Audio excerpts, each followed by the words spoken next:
l'idée, si vous voulez, c'est d'évoquer un petit peu l'amour en littérature. Pourquoi, au fond, la littérature a toujours parlé d'amour. Donc je vais faire un petit parcours historique à travers... Alors bon, c'est un peu aussi... J'ai été... Ma première carrière, ça a été d'être professeur de lettres, donc professeur de français. Donc désolé si je reviens un peu sur des fondamentaux de l'école, vous me pardonnerez. J'essaierai de le faire de façon agréable et légère. Voilà, donc on va aujourd'hui savoir pourquoi, au fond, l'amour est le sujet essentiel de la littérature. Et pour ça, peut-être, il faut revenir sur les fondamentaux de notre culture, c'est-à-dire repartir des deux piliers qui sont, au fond... Est-ce que vous m'entendez bien? Oui, voilà. Qui sont à la source de notre culture, c'est-à-dire la Bible d'un côté, et la culture gréco-latine de l'autre, parce qu'on va en fait s'apercevoir que tous ces fondements, on va les retrouver jusqu'à aujourd'hui, que les oripeaux, que le vêtement a changé, mais qu'au fond, peut-être, les choses restent les mêmes. Donc, est-ce que l'amour est éternel? Est-ce qu'il est changeant? Est-ce que... Voilà, donc c'est toutes ces questions. J'ai pas la prétention d'y répondre, et peut-être on en discutera tout à l'heure. Et je me défends tout de suite des objections et des critiques, donc je vais parler d'un certain nombre de grands romans, si vous voulez, qui traitent d'amour. J'ai fait des choix, peut-être c'est pas tout à fait les vôtres, voilà, donc on peut pas tout dire, donc ce sera... j'ai essayé de faire un parcours qui reprenne un peu les grandes thématiques depuis la mythologie jusqu'à aujourd'hui. Bon, l'amour est toujours vainqueur, donc c'est un peu l'idée de départ.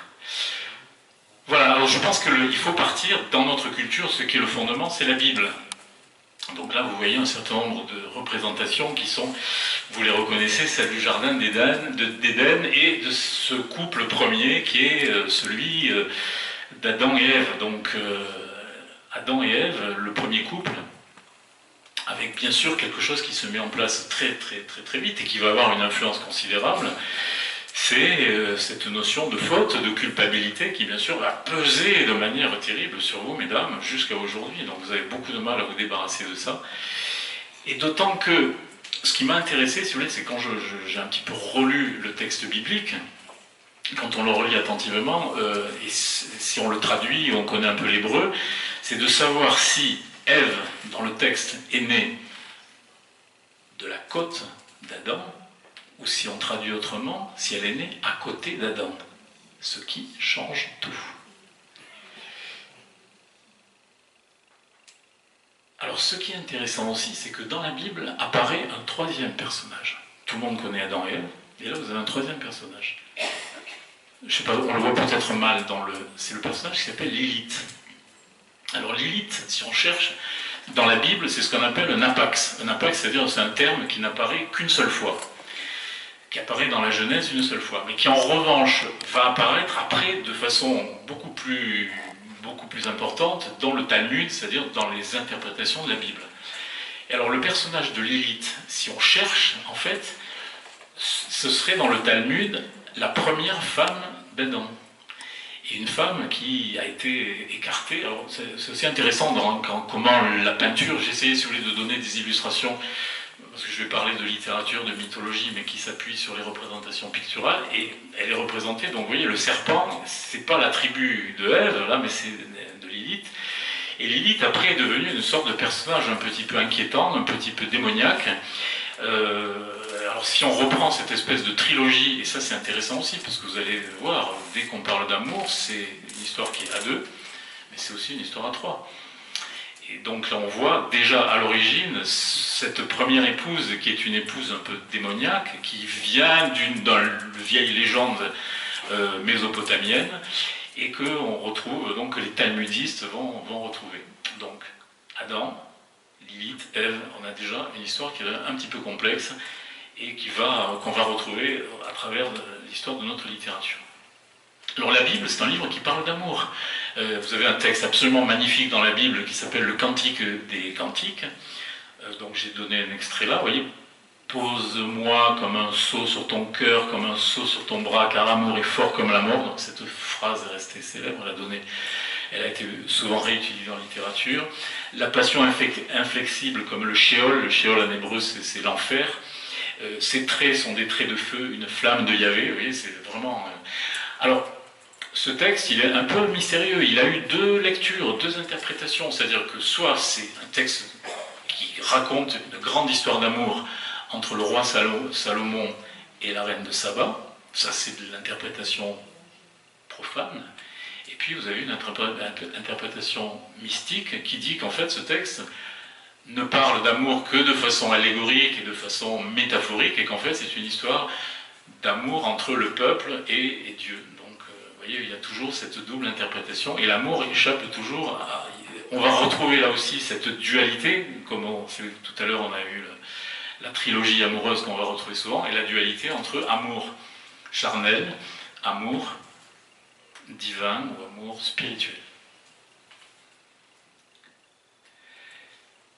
Alors dans la mythologie, alors on change.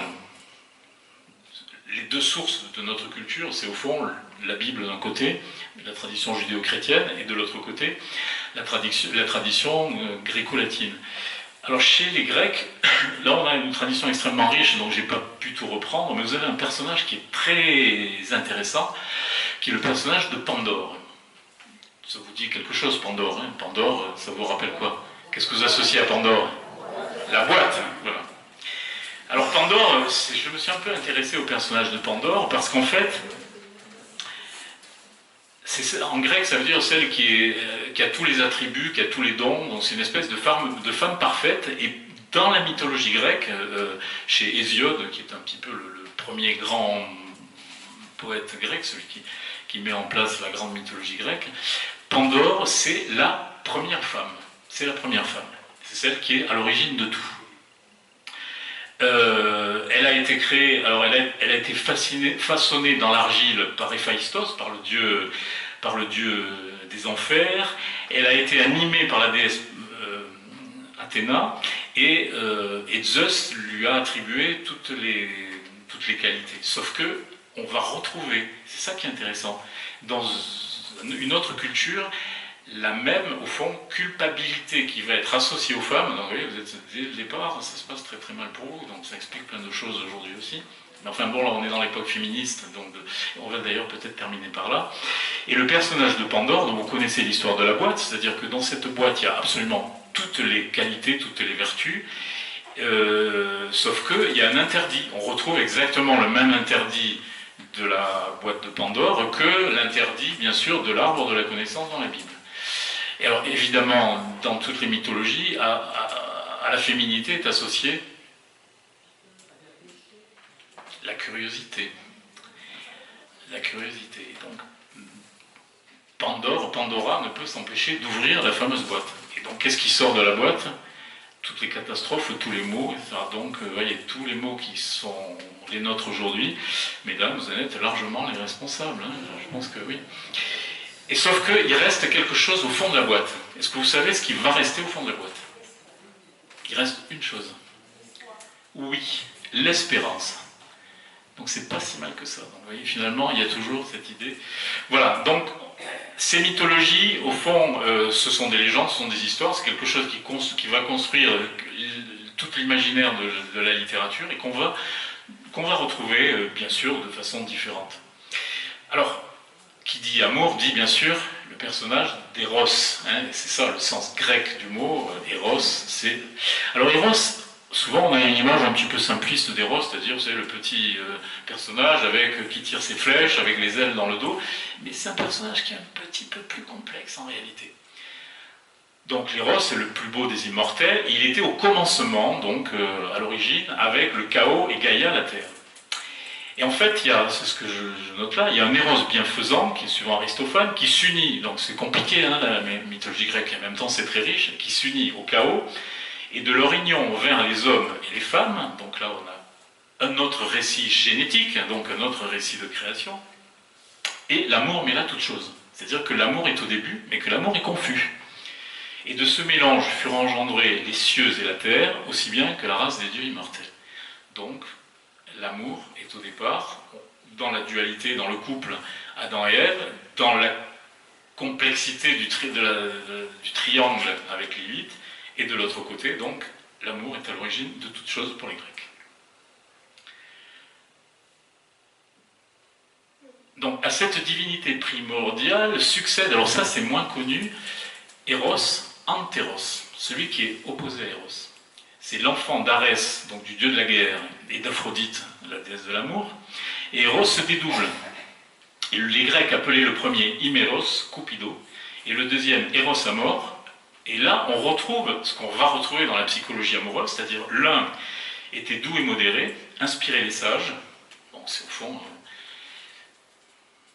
on verra, l'amour raison, l'amour raisonnable, et de l'autre, l'amour emporté, violent, qui possédait les fous. Et donc, on va retrouver dans cette notion d'amour, cette dualité entre la raison et la folie.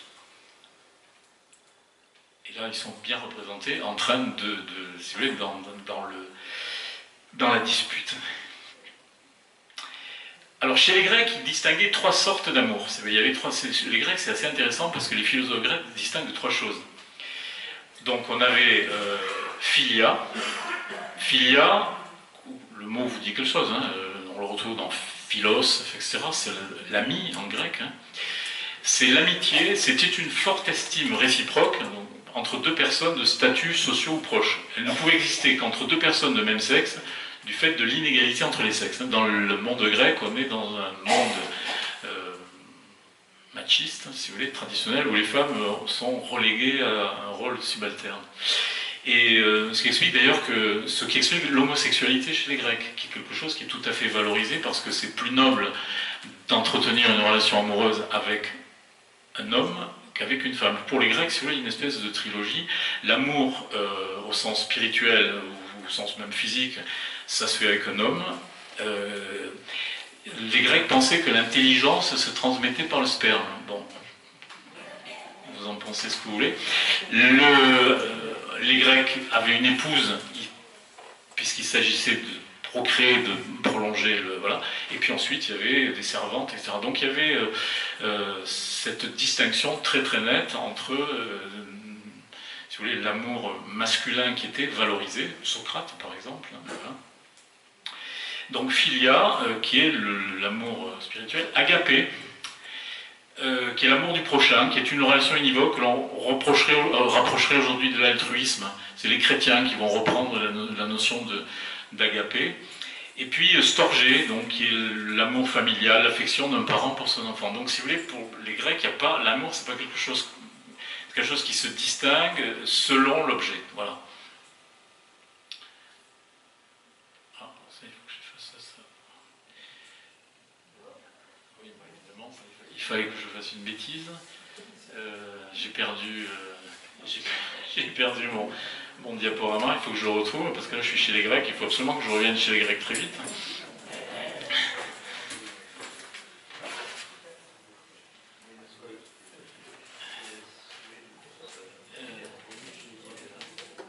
Ah voilà.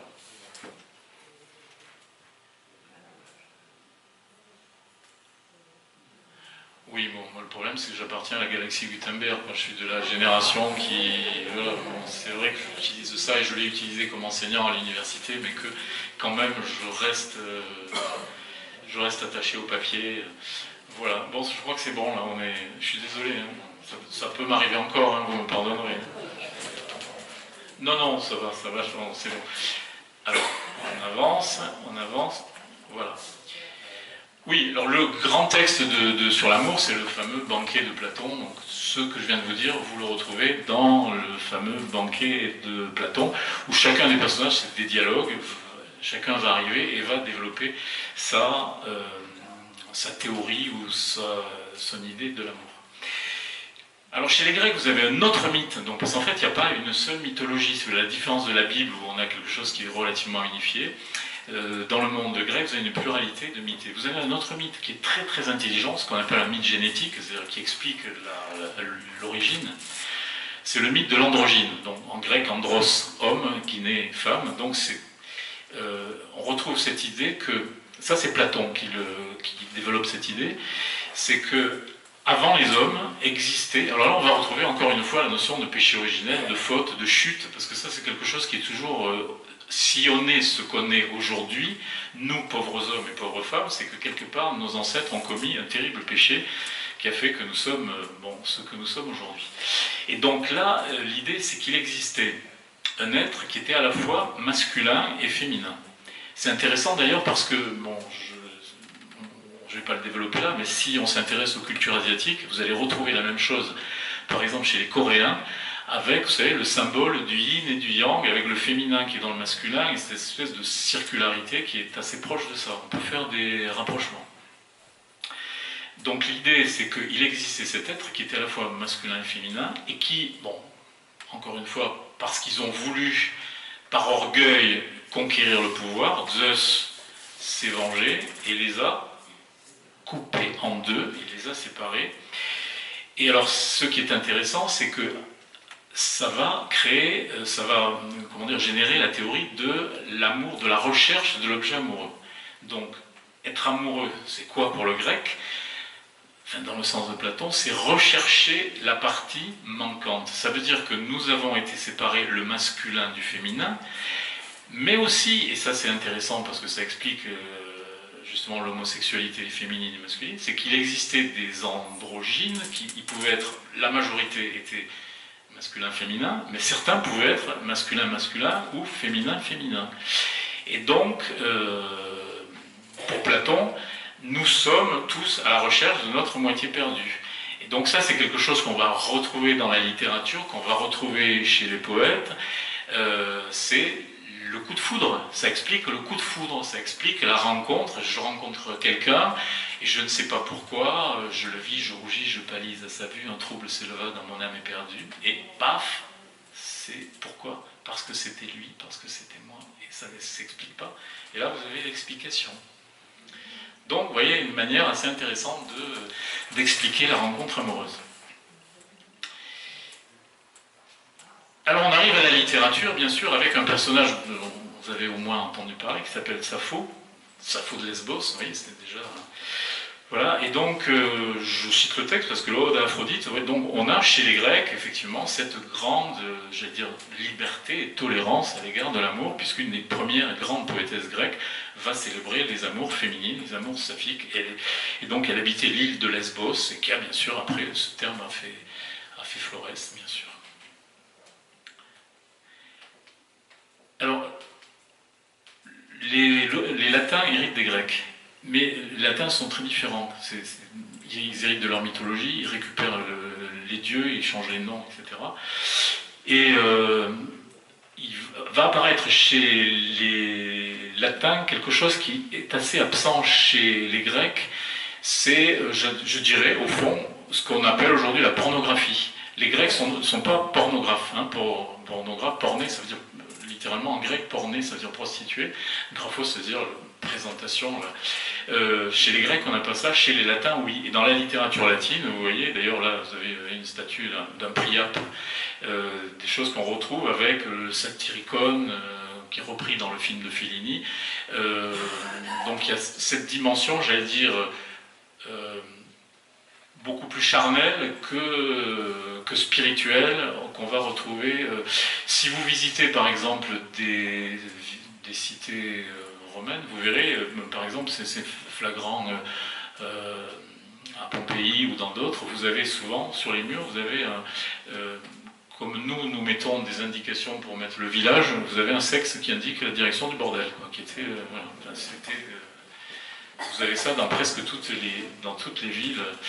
Voilà, donc après, pour les Romains, l'amour c'est plus, j'allais dire c'est plus de la mécanique, c'est-à-dire qu'on a le premier texte qui explique, voilà, l'art d'aimer, Ars Amatori du poète Ovide, qui explique comment les femmes doivent se vêtir pour séduire, comment les hommes doivent le faire, etc. Comment il faut pratiquer l'acte amoureux. Enfin, on a toute cette physiologie, si vous voulez, amoureuse, qu'on n'avait pas chez les Grecs, et d'ailleurs qu'on retrouve aujourd'hui d'une certaine manière dans la littérature contemporaine. Quelque chose qui va créer un grand changement dans la vision de l'amour, c'est l'apparition du christianisme, fondamentalement. Le christianisme met en avant d'abord le rôle de la femme, ça c'est très important, c'est une religion qui valorise les femmes. À côté de Jésus, il y a Marie-Madeleine, au pied de la croix, il y a des femmes, les femmes suivent Jésus. Vous savez qu'il y a toute une polémique autour de Jésus, était-il marié, Jésus était-il, etc. Peu importe, ce qui est sûr, c'est que Jésus était accompagné de femmes, et c'est le premier, j'allais dire, personnage, peut-être religieux, qui va donner cette importance au féminin. Voilà. Et bien sûr, et qui va aussi donner l'importance à l'amour dans l'absolu, puisque le cœur du christianisme, c'est quand même la formule « aimez-vous les uns les autres », donc c'est quelque chose qui va jouer un rôle fondamental, mais qui va aussi avoir une influence très forte en séparant amour physique et amour spirituel, et qui va définir un certain nombre de codes qui vont bien sûr s'appliquer et qu'on va retrouver dans toute la littérature. Alors, ce qui est intéressant aussi pour la littérature et le christianisme, c'est que la littérature, c'est souvent quelque chose qui va dire qui va jouer avec les tabous, les interdits. Et plus vous avez de tabous et d'interdits, plus c'est intéressant quand on est écrivain ou qu'on veut créer quelque chose, parce qu'on a justement, donc, les uns les autres. Le christianisme va instituer aussi le mariage tel qu'on le connaît aujourd'hui, alors que dans la plupart des civilisations anciennes, le mariage a plus une valeur, c'est plus un acte, c'est une convention juridique, c'est une alliance, pas au sens spirituel. Dans le christianisme, il y a cette alliance devant Dieu qui fait que le mariage prend cette valeur de sacralité, et qui dit valeur de sacralité, bien sûr, après, va supposer toutes les tentations qui y sont associées, l'adultère étant interdit, mais la littérature, bien sûr, c'est intéressant dans ce qui est hors de la norme, bien sûr, ça va jouer un rôle très important. Voilà, donc j'ai mis quelques images pour montrer que le mariage, sur le modèle chrétien, est devenu presque universel, qu'on le retrouve un petit peu partout. Alors, bien sûr, très vite, on va arriver à une époque extrêmement importante que vous connaissez peut-être, parce qu'on est au cœur de cette civilisation. C'est, je pense que ici, dans ce territoire, dans ce pays qui va de Limoges à Barcelone, s'invente entre le Xe et le XIIIe siècle quelque chose de totalement neuf dans la relation entre les hommes et les femmes. On sort d'un Moyen-Âge brutal, violent, où les femmes sont un peu reléguées. Et la courtoisie, ce qu'on appelle la courtoisie, c'est effectivement redonner. Alors, bon, bien sûr, il ne faut pas s'imaginer qu'on est dans une société idyllique, que tout est merveilleux, etc. Mais au moins, dans une classe aristocratique, les femmes vont jouer un rôle. Et dans l'amour courtois et dans la poésie occitane du X, XII ou XIIIe siècle, le personnage central, c'est la femme. Et donc, avec, si vous voulez, toute une codification de l'amour, ou avec ce qu'on appelle la sage, l'hommage, enfin, etc. Et le troubadour. Et là, on retrouve ce qu'on a vu au début, c'est-à-dire, vous savez, ce triangle. On va retrouver le triangle, parce que dans la construction amoureuse courtoise, vous avez trois personnages.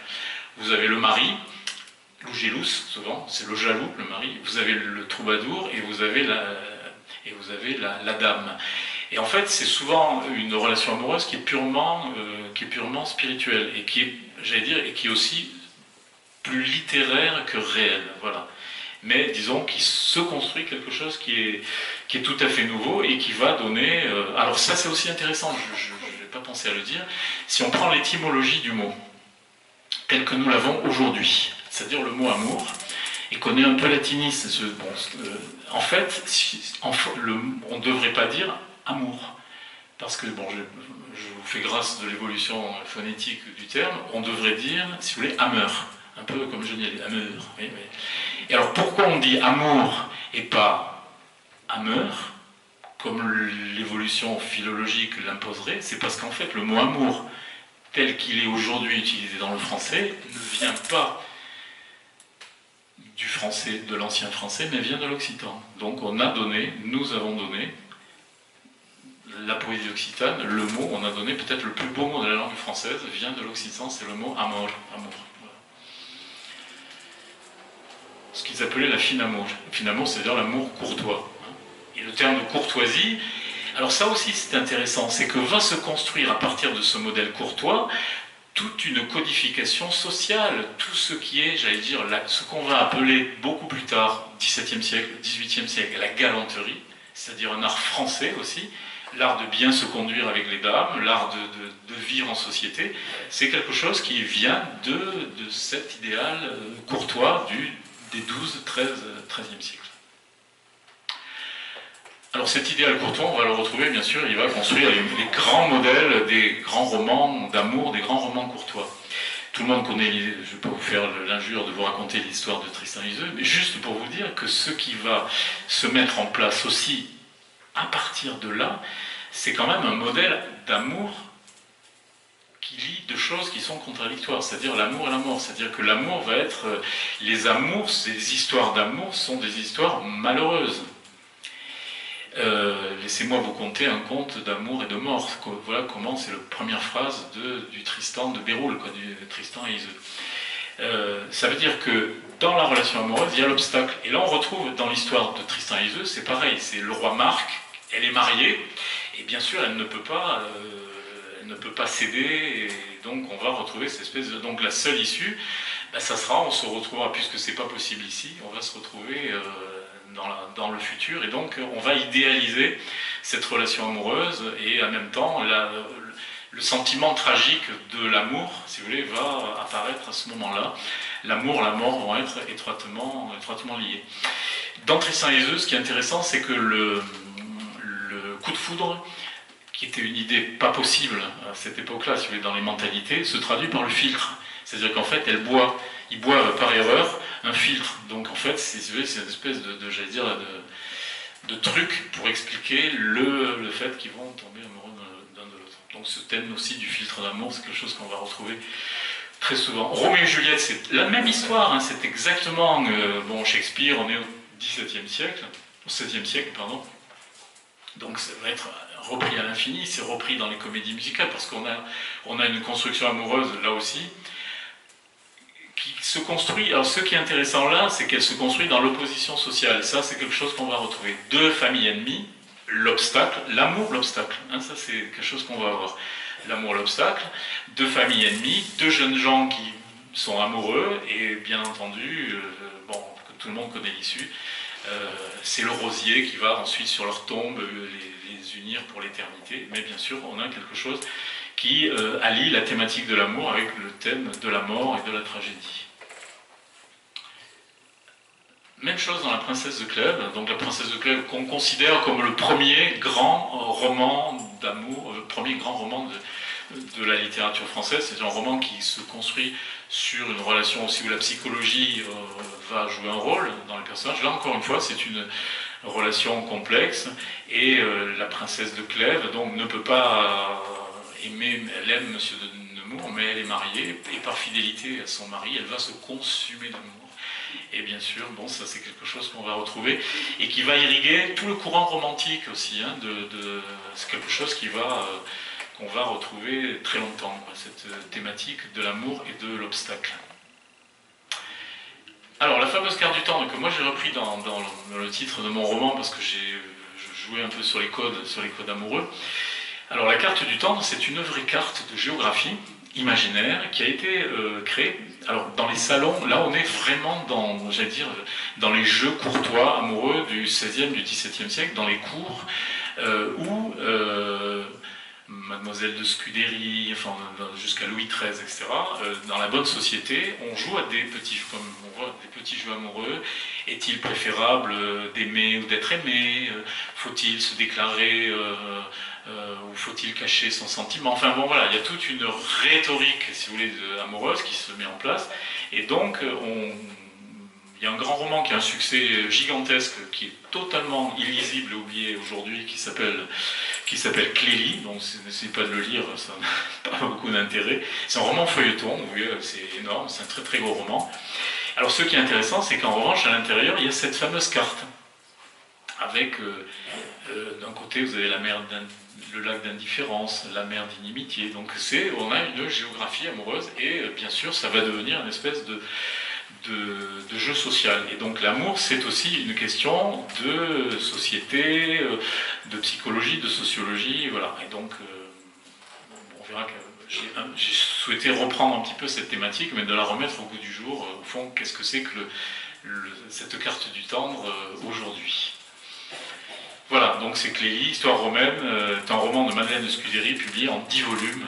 Je vous avoue, j'ai essayé de lire, j'ai renoncé, donc c'est pas la peine, ça n'a pas beaucoup, voilà, comme quoi il y a des choses qu'il y a eu. Ça a été un best-seller, hein, c'est un bouquin qui avait un succès considérable.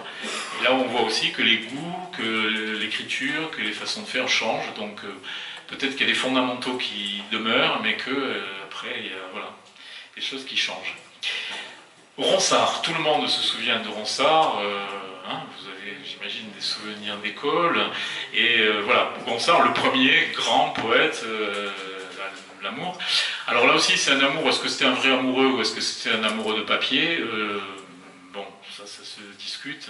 Mignonne, allons voir si la rose, qui ce matin avait déclose sa robe de pourpre soleil, n'a point perdu cette véprée, ses plis, je perds mon fil, là. Bon, enfin, bon, voilà, les poèmes de Ronsard, qui va illustrer autre chose, c'est-à-dire on a cette espèce de, là, un peu le thème du côté éphémère, c'est-à-dire la rose qu'on va retrouver, qui va devenir un symbole amoureux à partir de ce moment-là. Pourquoi? Parce que, bien sûr, c'est à la fois elle embaume, mais à la fois elle est belle et à la fois elle est éphémère. Et donc il illustre le fameux carpe diem, qui veut dire jouis du jour, profite du moment, semblable, bien sûr, à la rose qui s'effeuille. Voilà. Alors, deux thèmes chez les poètes de la Pléiade, hein, c'est ce qu'on appelle les poètes de la Pléiade au XVIe siècle, c'est la rose et le rossignol. Hein, c'est deux thématiques. Pourquoi la même chose pour le rossignol qui est associé à l'amour? Parce que, bien sûr, sa vie est brève, il chante au crépuscule, enfin, il y a toute cette mythologie qui va se construire autour de la rose et du rossignol.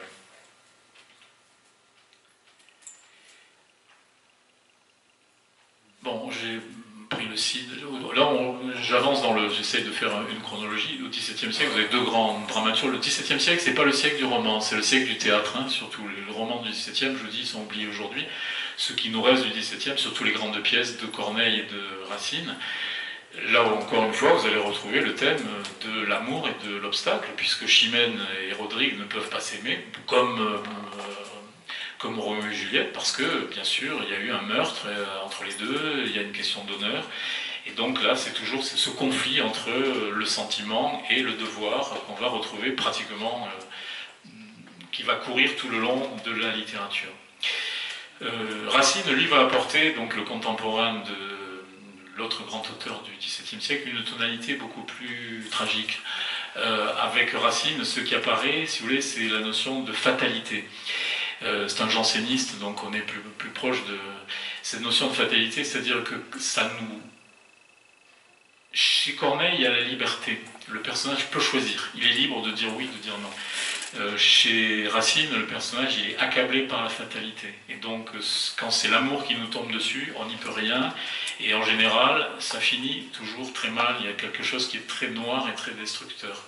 Voilà, ça n'enlève rien à la beauté de Racine, qui est l'auteur certainement qui a la langue la plus belle et la plus pure de la littérature française. C'est celui qui écrit, qui dit le plus de choses avec le moins de mots, ce qui est quand même assez remarquable. Le vocabulaire de Racine est un vocabulaire extrêmement pauvre.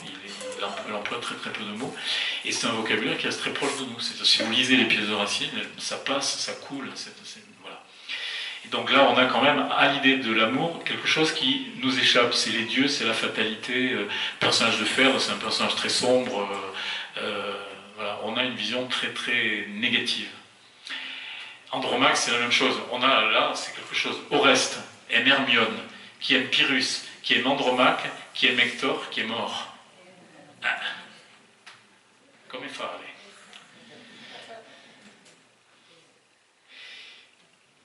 XVIIIe siècle. Donc on arrive, XVIIIe siècle, c'est vraiment. Alors, j'ai pas jusqu'à présent, si vous avez fait attention, j'ai pas parlé de roman ou peu, parce qu'au fond, le roman, c'est quelque chose qui n'existe pas encore, qui n'a pas vraiment ses lettres de noblesse. D'ailleurs, roman, c'est un mot qui veut rien dire. À l'origine, ces romans, c'est le fait d'écrire dans la langue romane. Donc, ça vient pas du tout de l'objet, le roman, qui se distingue de la poésie. Le roman tel qu'on le connaît aujourd'hui, avec des personnages, une psychologie, une histoire, quelqu'un qu'on prend au début, qu'on suit, etc., c'est quelque chose qui apparaît à peu près au XVIIIe siècle. Alors bon, les spécialistes et les critiques littéraires se partagent. Alors certains disent le premier grand roman, c'est Don Quichotte. D'autres, ça c'est les Espagnols qui vont dire ça, c'est normal. Nous, on va dire le premier roman, c'est La Princesse de Clèves. Voilà, chacun, mais pour qu'il y ait roman, il faut qu'il y ait complexité des personnages, il faut qu'il y ait profondeur, il faut qu'il y ait psychologie. Alors que par exemple, dans l'histoire de Tristan et Iseult, c'est un peu des archétypes, vous voyez, on n'est pas dans des constructions qui sont complexes. Le premier grand roman qui connaît un succès considérable, c'est Rousseau, Jean-Jacques Rousseau, qu'on connaît comme philosophe, mais qui est aussi l'auteur d'un livre qui est plus beaucoup lisible aujourd'hui, aussi, qui s'appelle Julie ou la nouvelle Héloïse. Héloïse étant, vous savez, je ne sais pas si c'était la grande amoureuse aussi du Moyen-Âge. Alors là aussi, on a une histoire d'amour, ça reprend comme quoi, vous voyez, on va voir aussi que la littérature ne fait que, au fond, ce qu'on appelle le palimpseste, c'est-à-dire reprendre quelque chose qui a déjà été écrit. Rien n'est inventé, tout a été dit, on reprend les choses. Et l'histoire d'Héloïse et d'Abélard, donc c'est une histoire entre Abélard qui était un professeur à la Sorbonne, qui tombe amoureux d'une de ses élèves, ça c'est un grand classique aussi de la littérature, le rapport Pygmalion, si on en parlera un petit peu, le complexe de Pygmalion. Et le pauvre, il a été très très puni, hein, c'est ce qui lui est arrivé. Donc les parents elle étaient de noble naissance, lui était un clerc, mais bon, c'était un moine en plus, donc il y avait double interdit. Et donc le père de Héloïse va faire punir par ses sbires Abélard, et il va lui supprimer ce qui fait le masculin, quoi. Voilà. Pour qui fut châtié et puis moine, le bel Abélard en Saint-Denis. Voilà. Châtié. Et vous avez, si vous allez à Paris au cimetière du Père-Lachaise, tout de suite en rentrant dans la grande entrée du Père-Lachaise, tout de suite à droite, vous avez le magnifique tombeau splendide de Héloïse et Abélard, réunis enfin dans la mort, comme Tristan et Iseult, comme Roméo et Juliette. Un autre roman au XVIIIe qui a connu un succès considérable, et là aussi qui est un roman tragique, c'est Paul et Virginie. Alors Paul et Virginie, là, parce que tout à l'heure on a discuté avec monsieur et madame, là, qui ont été, moi aussi j'ai fait un petit séjour dans l'océan Indien. Paul et Virginie inventent quelque chose qui va être nouveau, c'est l'exotisme. Au XVIIIe siècle, on commence à découvrir autre chose que l'Europe. Et donc, là aussi, on voit que la littérature s'inspire du temps, des découvertes, du climat de l'époque. Et donc ça, c'est une histoire, j'allais dire, qui se passe entre la France et l'île, qui s'appelait de France à l'époque, et qui s'appelle aujourd'hui l'île Maurice. Voilà. Et donc, je ne vous raconte pas toute l'histoire. Là, pareil, c'est une histoire d'amour entre deux jeunes gens. C'est juste une petite anecdote qui est intéressante. Savez-vous comment meurt Virginie ? Non, mais je vais vous le dire. Aujourd'hui, elle ne mourrait pas, Virginie. Elle ne mourrait pas, pour deux raisons.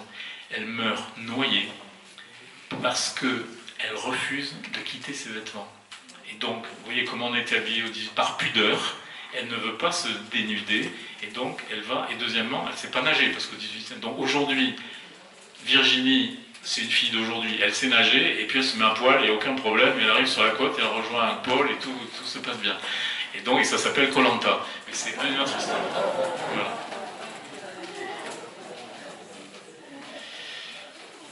Alors, au XVIIIe, vous avez deux figures amoureuses passionnantes dans la littérature qui sont opposées. Vous avez Don Juan et vous avez Casanova. J'inverse. Je commence par Casanova. Je dirais simplement que Casanova, c'est un homme qui aime les femmes. Et que Don Juan, c'est un homme qui a un gros problème avec les femmes.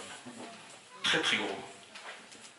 Voilà. Et Don Juan, vous voyez, c'est intéressant, il est associé à la mort, parce qu'en fait, on va pas faire une psychanalyse de bazar, quoi, si vous voulez, mais Don Juan, il représente, si vous voulez, aujourd'hui, dans la psychologie à la mode, c'est ce qu'on appelle, si vous voulez, un prédateur, c'est ce qu'on appelle enfin, il y a plein de termes pour dire ça. Ce qui l'intéresse, c'est la conquête et pas la durée. C'est quelqu'un qui, il y a quelque chose de très morbide dans la relation amoureuse de Don Juan. Et d'ailleurs, ce qui l'intéresse, c'est au fond le défi, quoi. Il est en défi permanent. Et bon, vous savez comment il finit. Il veut séduire son ancienne épouse qui est devenue religieuse. Et ça devient intéressant parce que là, son adversaire, son rival, c'est plus un homme, c'est Dieu. Et là, c'est beaucoup plus intéressant. Il va le payer extrêmement cher, puisque bon, voilà. Et donc, vous avez le personnage opposé, le personnage de Casanova, qui lui est un personnage extrêmement amoureux. Alors, ça, en revanche, c'est intéressant à lire, hein, les mémoires de Casanova. Beaucoup d'humour. C'est écrit en français. Le français était la langue littéraire de cours de toutes les aristocraties à l'époque. Et donc Casanova, c'est un séducteur, mais c'est en même temps quelqu'un qui a, j'allais dire, qui a un respect, qui a une... voilà, bon, aujourd'hui, il serait pas... vous savez, il y a des affaires un peu qui sont médiatisées, je pense pas qu'il serait... voilà. Don Juan, oui. C'est pas Einstein, comment il s'appelle, là, le monsieur dont on parle beaucoup. Il serait plutôt du côté de Don Juan que de Casanova. Alors après, vous avez, à la fin du siècle, vers la fin du siècle, un roman aussi qui va jouer un rôle. Je ne peux pas parler de tous les romans, j'essaie de vous présenter ceux qui sont les plus importants. Les liaisons dangereuses, alors c'est là où vous retrouvez le triangle. Hein, au fond, on a quelques fondamentaux qu'on va retrouver en permanence. Alors, ce qui est intéressant dans les liaisons dangereuses, c'est que là, on va voir apparaître pour la première fois, j'allais dire, le rôle manipulateur des femmes.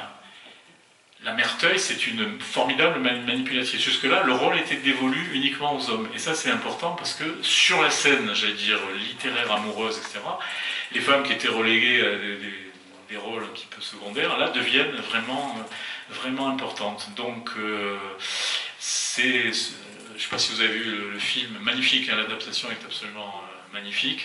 Il est assez fidèle au livre, et puis c'est un côté vivant, c'est un roman par lettres, donc c'est un échange, on a les points de vue différents, et ça c'est quelque chose qui est très très nouveau, que la littérature moderne reprendra. Donc c'est un livre qui a été important comme jalon, si vous voulez, dans la construction de la vision amoureuse. Siècle des Lumières, 18e, mais Sade, c'est l'ombre de la lumière. Voilà. Sade est un personnage intéressant parce qu'il est au revers. Si vous voulez, Sade, je l'associe à un autre personnage à Goya. Si vous connaissez un petit peu la peinture de Goya, elle est très proche. C'est terrifiant, Goya, c'est terrible, et en même temps c'est d'une grande lucidité. On dit le siècle des Lumières, c'est le siècle de la raison, c'est le siècle qui va préparer la Révolution, c'est le siècle des idées nouvelles, certes, mais toute lumière a son ombre, et donc vous avez des personnages qui vont éclairer cette ombre, porter cette ombre noire. Et ça, c'est un peu ça aussi avec Goya. Bon, on aura peut-être l'occasion voilà. 19e siècle, alors on va arriver à un moment qui va être déterminant, c'est le romantisme, on met plein de choses sous ce terme, le pire et le meilleur. Le romantisme, c'est un mouvement qui naît en Allemagne, qui va se développer en Angleterre, qui arrivera un peu plus tard en France, qui va irriguer absolument toute l'Europe, et qui va être, qui dure jusqu'à aujourd'hui, même si d'une certaine manière, il prend peut-être parfois un côté un peu ridicule. Alors voilà, le romantisme, là j'ai essayé de l'illustrer par quatre figures, quatre grands tableaux. Voilà, là, ce fameux tableau, là, vous avez, bon, le romantique, c'est l'homme le solitaire qui est sur les sommets, qui médite face à l'infini. Le côté politique, bien sûr, qu'on va retrouver avec Victor Hugo, avec Marianne, avec la dimension de la liberté. Le romantisme, c'est un mouvement qui veut s'affranchir des règles, et de toutes les règles, hein, des règles littéraires, etc. Donc, Victor Hugo dit « je veux mettre le bonnet rouge au dictionnaire hein, », vous voyez, donc c'est s'affranchir. Là, on a Chateaubriand, la mort d'Atala, donc là encore une fois l'exotisme qu'on retrouve. Et puis ici, le côté, le romantisme fantastique avec le romantisme allemand, le côté un peu sombre, le fantastique qui apparaît. Voilà, donc le romantisme, c'est plein de choses. C'est pour ça que j'ai montré et pas seulement l'idée un peu mièvre qu'on a de la relation amoureuse, ou de dire oh, c'est une jeune fille romantique ou c'est un jeune homme romantique qui ne veut pas dire grand-chose. Les grands romans romantiques qui vont jouer un rôle important, Notre-Dame de Paris, bon, encore une fois, je ne vais pas détailler parce que tout le monde connaît. Là, encore une fois, l'obstacle, il est dans la beauté d'un côté, la monstruosité de l'autre. Voilà, bon, il est laid de dehors, mais il est beau de dedans, quoi. Voilà. Mais en même temps, c'est impossible.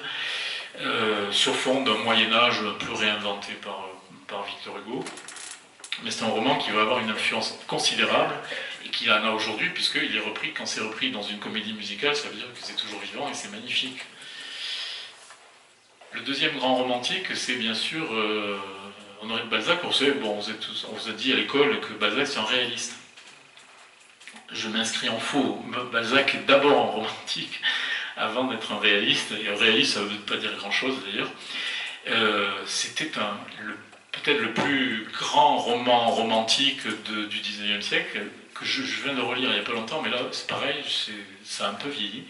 C'est Le Lys dans la vallée, donc c'est une histoire d'amour. Alors on va retrouver quelque chose là qui est en train de se mettre en place, c'est ce qu'on appelle le roman d'éducation, c'est-à-dire on prend un jeune homme, après ce sera une jeune fille plus tard, mais là d'abord on prend un jeune homme provincial, pauvre, intelligent et beau, et qui est ambitieux, qui veut réussir dans la vie. Que faire? Et donc, ce sera souvent par l'intermédiaire de l'amour ou de la relation amoureuse qui va. Alors là, le problème je sais plus le prénom du personnage, qui tombe amoureux donc d'une personne qui est mariée. Je cherche son nom, mais non, oui, ça y est. Elle a un nom qui est symbolique. Elle s'appelle Madame de Morsauf. De Morsauf, c'est-à-dire celle littéralement qui meurt de soif. Elle mourra d'ailleurs parce qu'elle ne pourra jamais, donc ils sont amoureux, mais cet amour ne peut pas exister parce que là aussi les conventions, on est dans la société bourgeoise du 19e siècle, donc vous voyez, ça aussi, l'interdit est fondateur du roman. Il n'y a pas d'histoire d'amour s'il n'y a pas un empêchement, un obstacle, etc. Et donc le lys dans la vallée, elle était le lys de cette vallée. Donc voilà, là on a exactement, j'allais dire, la mise en place de cette relation amoureuse triangulaire aussi qui est impossible. Le rouge et le noir, c'est le même schéma, c'est exactement le même schéma de Stendhal. Le jeune ambitieux, vous connaissez la signification du rouge, pourquoi le rouge et le noir? Il y a deux... la lecture, c'est que en fait Fabrice... Julien, pardon, Fabrice, c'est la chartreuse. Julien, en fait, après l'époque, on est dans les années 1830, donc pour réussir, un jeune homme pauvre de province, il a deux façons de réussir. C'est soit l'armée, soit les ordres. Sauf qu'on est en 1830, l'épopée napoléonienne est finie, donc chaque jeune avait son bâton de maréchal dans sa giberne, on pouvait réussir par l'armée, ça n'est plus possible, donc il reste les ordres.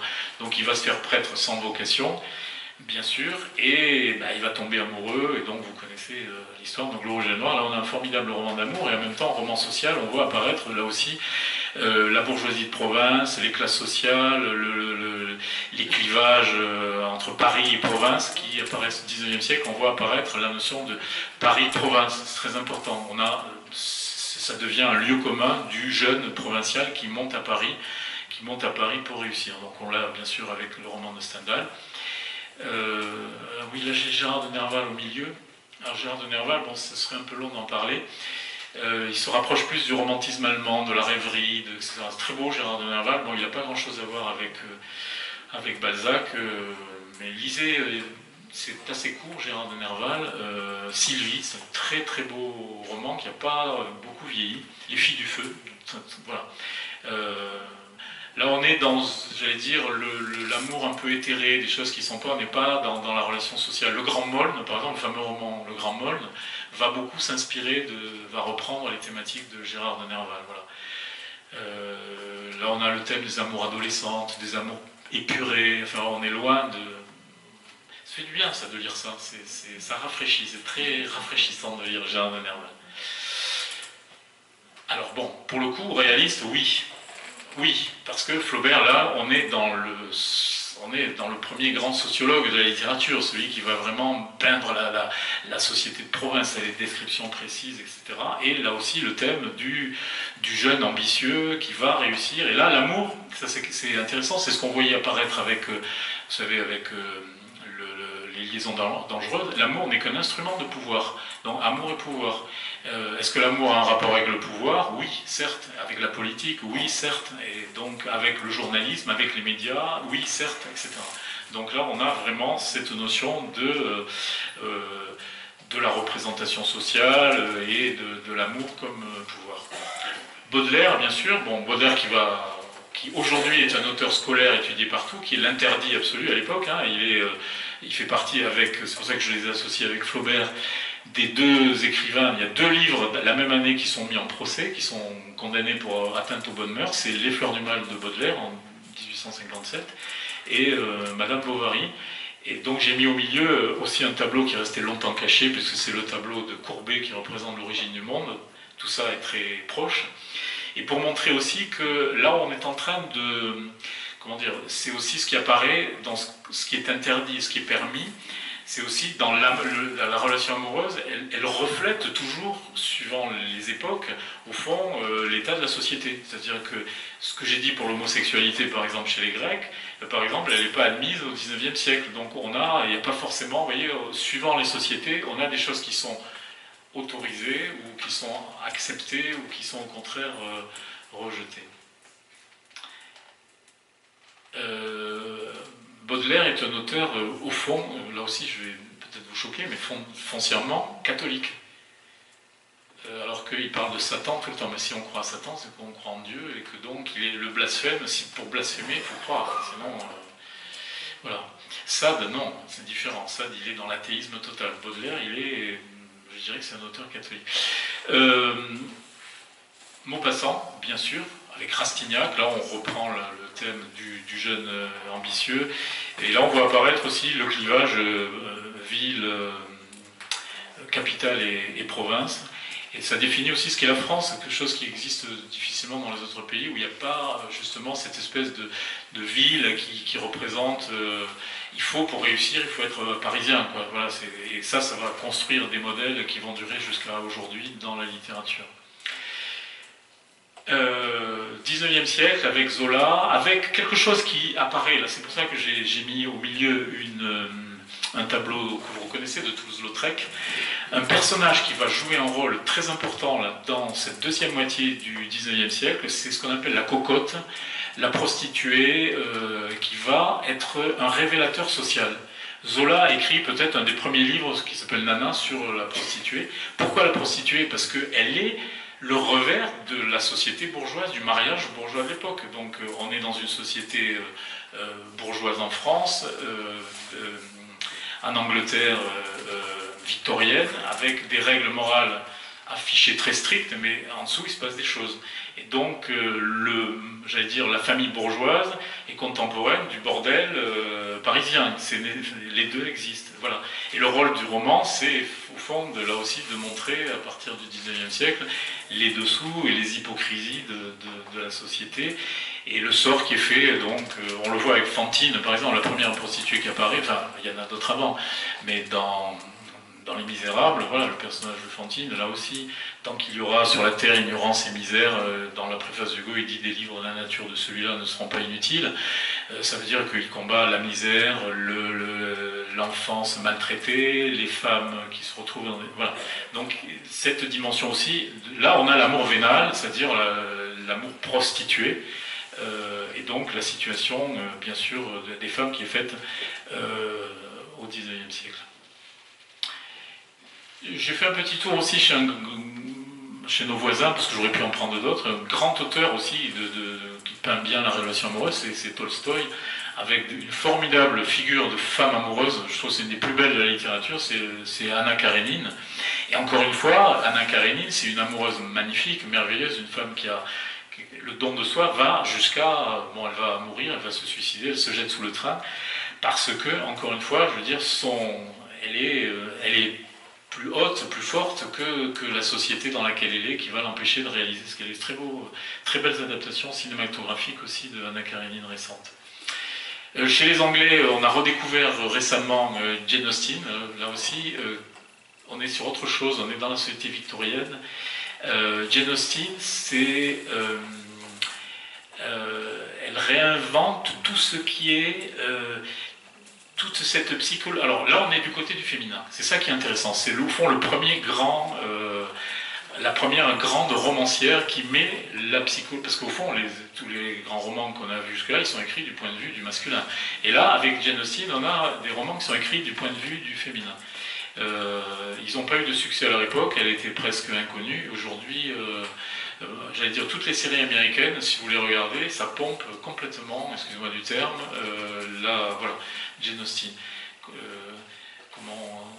Toute la finesse de la séduction, de comment on se rend compte ce qu'il faut dire, ce qu'il ne faut pas dire, c'est très très fin, très subtil,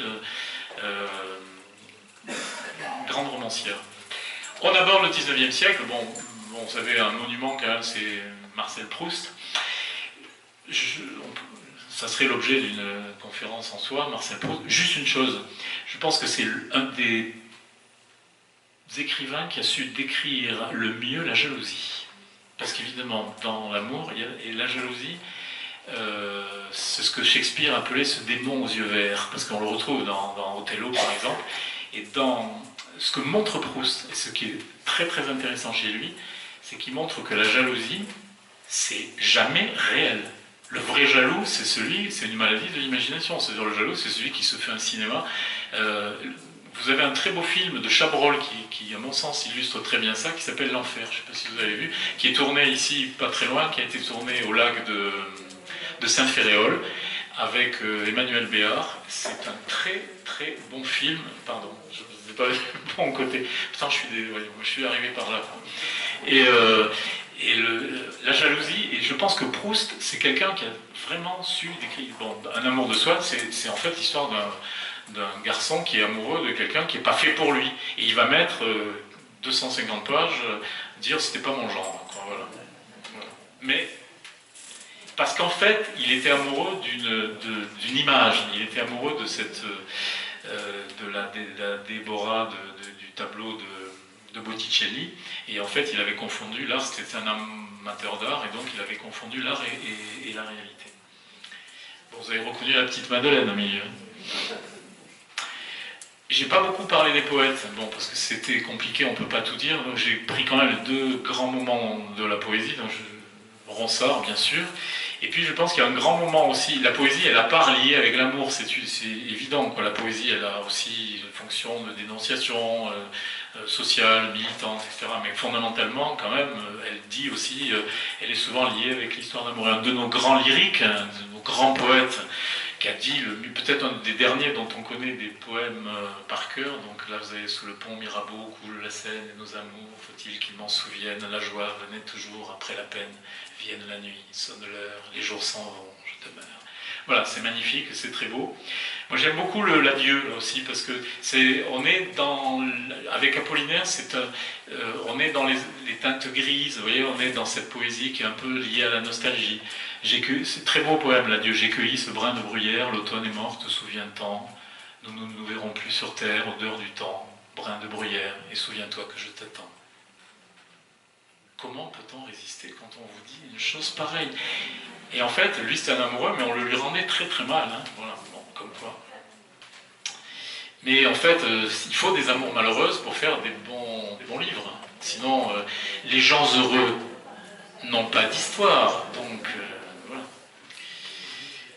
Alors, bon, j'ai pris Éluard aussi, j'aurais pu en prendre d'autres. Bon, Éluard, parce que ça vous rappelle vos souvenirs scolaires. La courbe de tes yeux fait le tour de mon cœur en ronde de danse et de douceur, auréole du temps, berceau nocturne et sûr. Et si je ne sais plus tout ce que j'ai vécu, c'est que tes yeux ne m'ont pas toujours vu. Voilà.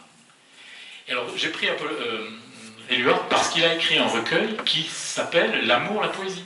C'est-à-dire comme si c'était deux synonymes, c'était deux mots équivalents. L'amour, la poésie, les deux termes sont... Voilà. Et chez les surréalistes, enfin ceux qu'on qualifie de surréalistes, il va y avoir un retour à cette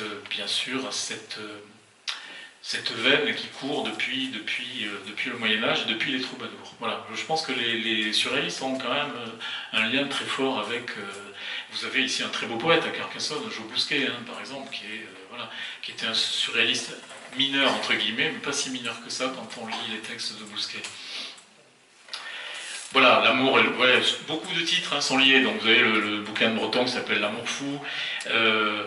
Alors Breton lui reprend l'idée de la rencontre amoureuse. C'est-à-dire qu'au fond, Nadja et l'amour fou, c'est des histoires de... alors lui, il appelle ça ce que Platon expliquait par l'androgyne, lui, il l'explique par ce qu'il appelle le hasard objectif. Donc le hasard objectif, c'est-à-dire qu'il y a une sorte de courant souterrain qui fait que à un moment donné, vous allez, hasard, mais objectif, c'est-à-dire que ce hasard-là est construit par des fils invisibles qui font que vous êtes obligé de rencontrer, voilà, il explique ça dans ces deux romans, qui ne sont pas des vrais romans, puisque les surréalistes refusaient le terme de roman. Bon. Alors, on approche on redescend lentement vers notre époque. Alors j'ai choisi Boris Vian parce que moi c'est un peu j'étais lycéen dans les années 60-70 et c'était comment dire l'auteur qu'on lisait quoi. Moi j'étais lycéen pas très loin d'ici à Castres au lycée Jean Jaurès et j'ai découvert Boris Vian là et pour moi ça me semblait être et alors je l'ai relu aujourd'hui enfin je veux dire aujourd'hui il y a quelques temps et j'étais enfin je sais pas si vous avez et j'étais un peu déçu. Je trouve que c'était très à la mode, c'est très, comment dire, dans l'air du temps des années 60, et aujourd'hui c'est un peu vieilli, quoi. Je trouve que c'est un peu vieilli, comme quoi, j'allais dire, si je relis Racine, je me sens contemporain, avec Vian, c'est plein de petits jeux de mots, de trucs, mais qui sont un peu, vous voyez, quand on veut coller trop c'est le jazz, c'est voilà, un univers un peu, comment dire, un peu pataphysique, mais alors, les Américains, bien sûr, je ne peux pas faire toute la littérature américaine jouer un rôle. Il y a un roman, je pense, qui a eu un grand rôle dans la littérature américaine et jusqu'à aujourd'hui, c'est le fameux roman Lolita, scandale absolu, puisque c'est une histoire de pédophilie, quoi. Hein. Lolita, dans le roman de Nabokov, j'ai relu, elle a 12 ans, quoi, ou 13 ans, quoi. Lui, il a 40 ans, quoi. Donc là, c'est carrément... Et on est dans l'Amérique puritaine des années 70. Et à travers ce roman scandaleux, c'est en même temps le portrait de tous ces... C'est ce qu'on appelle un road movie. C'est-à-dire que, hop, il épouse la mère pour, en fait, pour pouvoir avoir la fille. La mère meurt, je ne sais plus très bien s'il l'empoisonne, enfin bon, je crois, enfin il s'en débarrasse. Et hop, ils vont partir à travers l'Amérique, à travers le monde des motels, etc. Et là, vous avez un portrait, et bien sûr, après, elle s'en va, bien entendu, et c'est un roman qui est, si vous voulez, sous des côtés très provocateurs, est j'allais dire, un portrait très cruel de l'Amérique des années 60. Alors en France, vous avez à peu près à la même époque un roman aussi qui aura un grand retentissement. Et là, vous apercevez d'une chose aussi que on a affaire à des romancières, c'est-à-dire que là, le féminin a pris la plume et a pris le pouvoir. Et on n'a pas seulement des hommes qui écrivent. D'ailleurs, je pense qu'aujourd'hui, moi je vais dans les salons des livres assez régulièrement, je trouve plus d'écrivaines que d'écrivains, sauf dans les romans d'histoire. Mais c'est vrai que dans les romans d'amour, je pense que les femmes nous battent. Hein, bon. Et voilà, donc là aussi, on retrouve le thème au fond qu'on a vu avec Paul et Virginie. Vous savez, je ne sais pas si vous l'avez lu, l'amant, ou si vous connaissez l'histoire. C'est l'amant de la Chine du Nord. Donc on est dans le monde colonial, c'est ça qui est intéressant aussi. Une très belle peinture de l'Indochine coloniale. C'est une fille, sa mère a une plantation. Bon, elle essaye de développer un barrage contre le Pacifique, etc. Et elle tombe amoureuse d'un Chinois de l'aristocratie. Mais bien sûr, la différence sociale va faire que... Voilà. Et là, ce qui est intéressant dans l'amant, c'est l'écriture aussi, parce que ce qui est important, c'est que Duras, c'est quelqu'un qui va, on aime, on n'aime pas, mais qui va inventer une manière différente d'écrire. C'est-à-dire qu'on ne peut pas écrire aujourd'hui comme on écrivait à l'époque de la princesse de Clèves. Voilà. Là, c'est aussi quelque chose qui peut être... j'ai choisi un autre, alors ça c'est mes choix personnels, un roman que j'adore vraiment, parce que je le lis, je le relis et j'ai pas tout compris encore, qui s'appelle, je trouve ce titre extraordinaire, L'insoutenable légèreté de l'être. Si vous n'avez pas envie de rentrer, vous pouvez lire, vous pouvez voir le film aussi qui a été adapté, qui est très bien. Les films ne sont pas toujours bien adaptés. C'est aussi une histoire, l'insoutenable légèreté d'être, entre des conceptions différentes de l'amour. C'est-à-dire, vous avez le lourd, il y a l'idée du, enfin, pour faire simple, du lourd et du léger. C'est-à-dire ceux qui sont lourds, c'est-à-dire ceux qui sont lourds dans le sens fidèles, qui ont des idées, et puis ceux qui sont dans la légèreté, qui passent d'un à l'autre, et on s'aperçoit qu'en fait, dans le roman, ceux qui sont lourds au début deviennent légers, ceux qui sont légers deviennent lourds, et que les choses ne sont pas toujours aussi bien établies que ça. Et ça se passe sur fond de soulèvement de Prague, enfin sur les moments où il y a un soulèvement contre la dictature, enfin 68, voilà.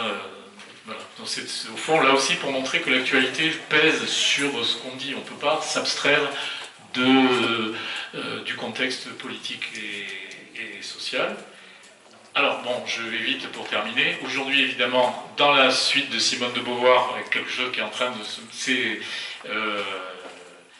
plein d'auteurs avec la collection des femmes, ainsi soit-elle. Bon, voilà, le féminin qui rentre en littérature, avec deux aspects.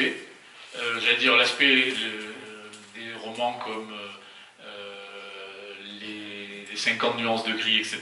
Donc ils vont jouer sur l'érotisme, sur le fait que les tabous ont changé. Et l'autre côté aussi, c'est la prolifération des romans à l'eau de rose, donc qui reprennent, qui recyclent au fond les vieilles histoires qui ont toujours existé, ce qu'on appelle des romans de gare. Donc il y a les deux tendances, vous voyez, avec des publics, et chacun va bien sûr trouver son public. Donc oui, j'ai fait une espèce de panel pour montrer que la diversité, ça fait un peu pub pour parfum. Alors aujourd'hui vous avez un romancier qui est aussi controversé, bon je termine un peu, il faut aller vite, parce que je pense qu'on aime, on n'aime pas, mais c'est quelqu'un qui repose les problèmes amoureux dans le contexte aujourd'hui de la société du libéralisme, et en fait qui fait une comparaison. Houellebecq, c'est quelqu'un, on n'aime pas forcément son écriture, il écrit de façon assez plate, hein. Moi je suis pas un fanat de l'écriture, mais en revanche sur ce qu'il met en scène, si vous voulez, c'est le fait qu'aujourd'hui, la relation amoureuse, elle est calquée sur la relation économique capitaliste, c'est-à-dire, là j'ai mis, les lits durent en moyenne bien plus longtemps que les mariages, bon c'est un peu ironique, et dans le premier bouquin, le plus intéressant peut-être c'est le premier qui s'appelle L'extension du domaine de la lutte, c'est-à-dire qu'il montre, c'est un petit roman, dans lequel, au fond, c'est des personnages qui ont le même type de relation amoureuse que dans la relation sociale. Voilà. Donc il y a une espèce d'équivalence entre les deux. C'est dans le rapport à autrui que l'on prend conscience de soi, c'est bien ce qui rend le rapport à autrui. Alors c'est très noir, comme très pessimiste, et en même temps ça renvoie, j'allais dire, à ce qu'est le rapport marchand aujourd'hui. C'est-à-dire le rapport amoureux se transforme en rapport marchand. Voilà. Même chose avec son collègue, j'allais dire, qui lui est dans le médiatique. C'est pas génial, mais il a su capter l'air du temps avec cette histoire L'amour dure 3 ans.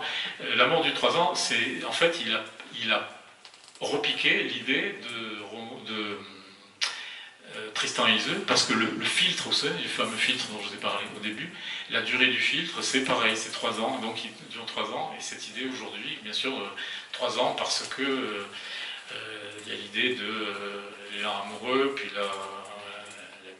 la routine, etc., etc. Voilà. Et bien sûr, là, on est dans l'ironie, quoi, hein, beaucoup dans l'ironie. Voilà, bon, j'ai terminé tout seigneur, tout honneur, je finis par, voilà, la carte du temps. Donc moi, dans le roman que j'ai fait, si vous voulez, j'ai essayé de reprendre les grands thèmes amoureux de la littérature, mais en les remettant aujourd'hui. Donc c'est l'histoire d'un personnage, dont c'est un roman d'éducation aussi, donc de la génération actuelle, de l'après 68, disons, et avec toutes les illusions et les désillusions du réel. Voilà, donc je vous remercie.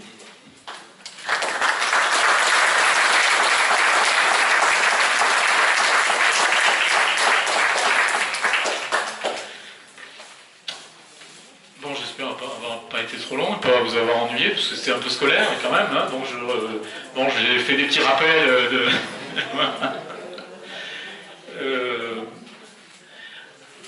je m'excuse tout de suite s'il y a des œuvres que j'ai pas. On ne peut pas tout dire, c'est immense la littérature. Donc je me suis cantonné à les grands romans français, et puis j'ai essayé de, si vous voulez, de faire un panorama historique pour montrer au fond que bah, si, tant qu'il y aura des hommes et il y aura des femmes, il y aura des histoires d'amour, et qu'après c'est la société qui, en fait, suivant les codes, les règles, les tabous, les valeurs, va changer. Donc il y a une espèce de curseur qui va bouger, ce qui est, je veux dire, aujourd'hui admis ou légal, etc., peut ne pas l'être à une autre période, etc. Voilà. Donc si vous avez des questions sur tel ou tel aspect, tel ou tel livre, ou un livre dont je n'ai pas parlé, ou quelque chose avec lequel vous n'êtes pas d'accord, parce que c'est pas des vérités, c'est des approches, des points de vue, voilà. Enfin, de toute façon, c'était très complet et très, très, très intéressant. Voilà, c'est peut-être difficile, surtout en poésie, parce que c'est difficile, presque tous les poètes sont aussi des amoureux, donc je ne vais pas citer Prévert, Aragon, mais après il y en aurait plein d'autres aussi. Oui, bien sûr, j'aurais pu. Aragon, c'est un poète que j'adore, mais voilà, mais c'était. Voilà. Sinon, on y serait jusqu'à. Voilà, il fallait faire des choix. Voilà, Henri. À propos de Don Juan, vous n'avez pas cité Molière. Comment cela se fait-il? Non, j'ai pas cité Molière parce que Don Juan, il appartient pas exclusivement à Molière. Don Juan, c'est la première fois que Don Juan apparaît dans la littérature, il apparaît en Espagne, chez un auteur espagnol qui s'appelle Tirso de Molina, qui s'appelle El Burlador de Sevilla, le trompeur de Séville. Et en fait, Molière va reprendre, donc oui, c'est vrai que pardon, je n'ai pas cité Molière, mais Molière reprend Don Juan. Ensuite, Don Juan, il va être repris. Vous avez une immense. Alors, nous, celui qu'on connaît, bien sûr, c'est le Don Juan de Molière, mais il y en a eu beaucoup d'autres après. Mais vous avez raison, le Don Juan de Molière, et puis voilà. Mais c'est un personnage qui est, j'allais dire, qui est emprunté à l'origine à la littérature espagnole.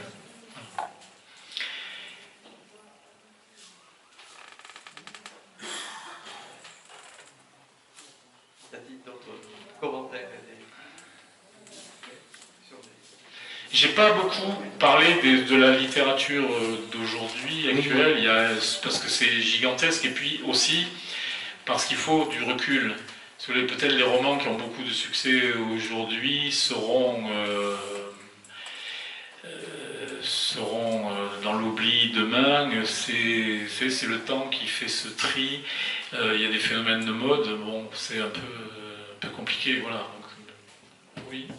Oui, il y avait l'amour homosexuel, je pensais que vous en finiriez par cette forme d'amour qui est développée aujourd'hui pas mal. Oui, bien sûr, oui, ça voilà, on a vu le saphisme, mais il y a aussi toute une littérature. Je ne sais pas, dans une des dernières diapos, là, j'ai montré, il y a un bouquin qui a joué un rôle important dans le premier, c'est là, attendez, c'est Les amitiés particulières, qui a été un peu pionnier dans le domaine, hein, les amitiés particulières, voilà.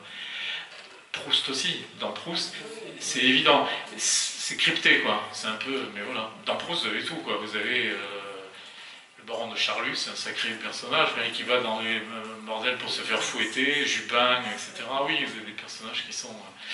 Oui, vous avez tout ça, bien sûr.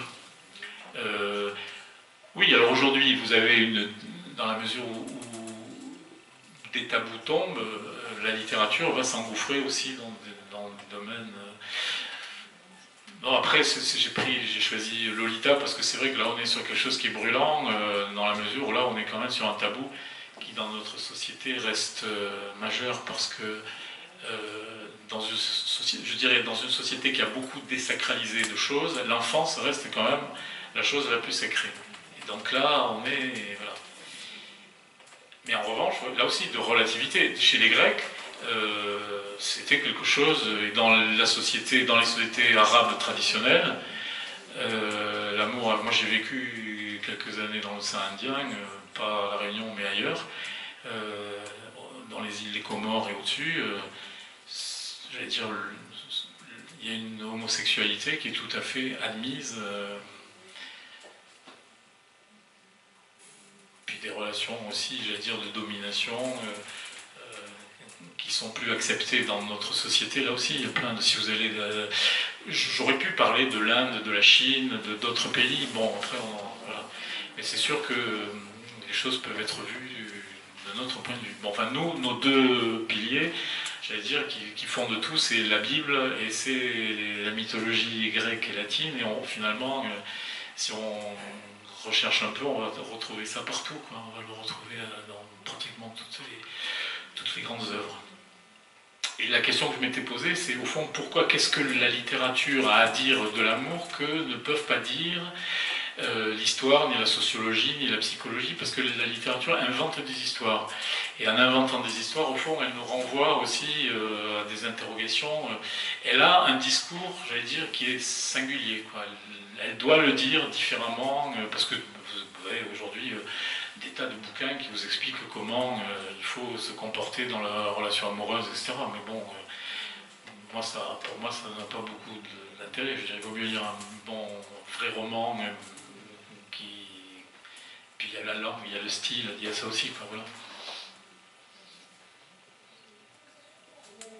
Oui.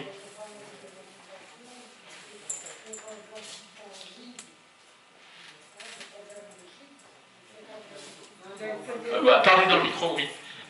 Gide, elle parle de Gide, oui. Il a essayé, il a caché son homosexualité en se mariant, de toute façon, hein, et puis en ayant un enfant, il a vécu une drôle de vie quand même. C'est ça, il a fait un mariage blanc, Gide. C'est ça. Mais parce qu'il était dans une époque. Gide, il est protestant. Déjà, c'est pas évident. Je sais, je viens d'un pays protestant, j'en ai dans ma famille. Donc, ça rigole pas, quoi. C'est pas. Ça rigole dans la tradition, quoi. Tu le sais. Voilà. Deux, on est dans l'avant-guerre, et c'est quelque chose qui n'est pas possible. Gide, deux choses. Moi, j'ai relu, justement, il n'y a pas très très longtemps, L'Immoraliste, et je ne l'avais pas lu depuis des années. Il est pédophile, Gide aussi, parce qu'il va faire des petits séjours dans le sud algérien, et si vous lisez entre les lignes, je pense qu'il ne faisait pas que... Bon. Et effectivement... à l'époque, voilà, alors ce qui est intéressant, c'est ce qu'il le dit sans le dire, tout en le disant, enfin voilà, on le devine entre les lignes. Voilà, alors aujourd'hui, alors l'avantage aussi, moi je dirais presque quand les choses sont interdites, c'est que souvent on est obligé de faire des détours. Et donc la littérature, elle naît aussi dans les détours. Alors que quand aujourd'hui on peut tout dire, est-ce que... Voilà, la crudité, c'est pas toujours forcément la qualité. Quoi. Voilà, c'est ce que je pense. Vous... Oui, moi je voulais juste vous demander si vous deviez nous conseiller un roman d'amour d'un auteur qui n'est pas mort, un auteur vivant. Parce que moi j'ai du mal à en trouver en fait. Un grand roman d'amour d'un auteur qui est encore parmi nous.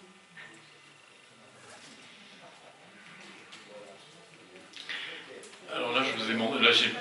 Oui, non, mais il y en a beaucoup, il y en a plein, je cherche...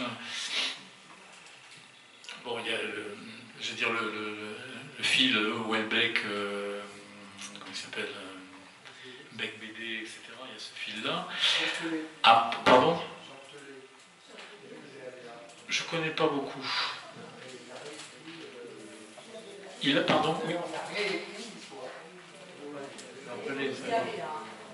L'histoire d'Abélard, d'accord. Oui, bon, là, j'ai pas lu. J'ai plus tendance à rester dans les grands classiques. Je suis en train de réfléchir. Après, si, vous avez des grands... Bon, des gens comme... J'ai du mal à trouver une... Mais des moins, parce que je pense que vous êtes des lecteurs ou des lectrices. Quel est le bouquin qui vous a... le roman d'amour, on est dans le roman d'amour. Moi, après, j'ai mes préférences. Moi, j'aime beaucoup le Clésio. Après, dans le Clésio, s'il y a de belles histoires d'amour, dans le Clésio, vous avez aussi de très longues descriptions qui sont parfois qui peuvent être un peu lassantes. Mais bon, il y a mais dans un...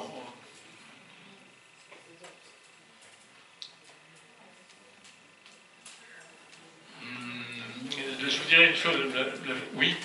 Est-ce que la littérature parle d'un moment heureux?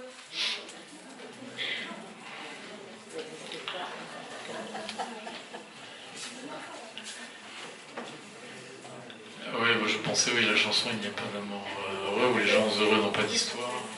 Oui, certainement. Alors là, on est, je vais dire, ça sera peut-être dans des comédies ou des choses comme ça, mais c'est vrai que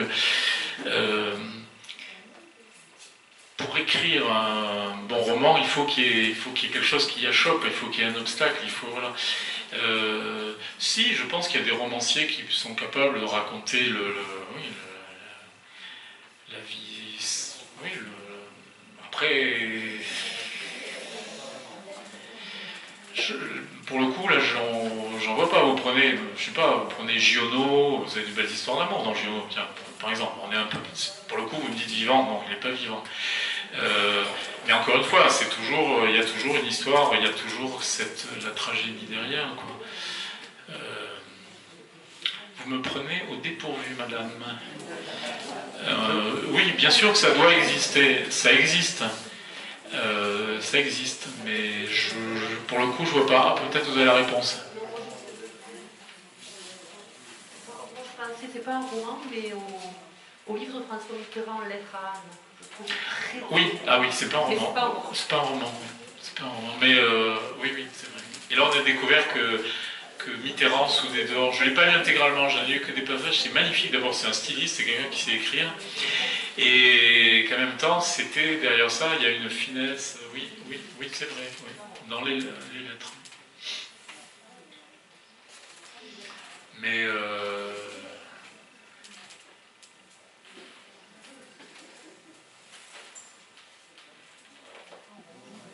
les amours heureuses ne sont pas ni au cinéma, ni au théâtre, ni à l'opéra. C'est pas. Alors oui, c'est les contes. Mais voilà, à partir du moment où vous dites, quand le conte se clôt et que vous dites, ils vécurent, ils se marièrent au Bourgogne, ils furent heureux, il n'y a plus rien à dire. Il n'y a plus rien à dire. Voilà. Il n'y a plus rien à dire. Voilà.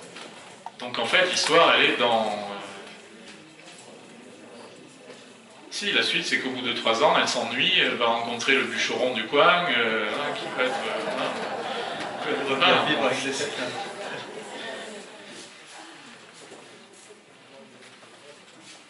On s'éloigne un peu du livre, mais je vous ai entendu dire au début de votre intervention que le christianisme avait valorisé la femme.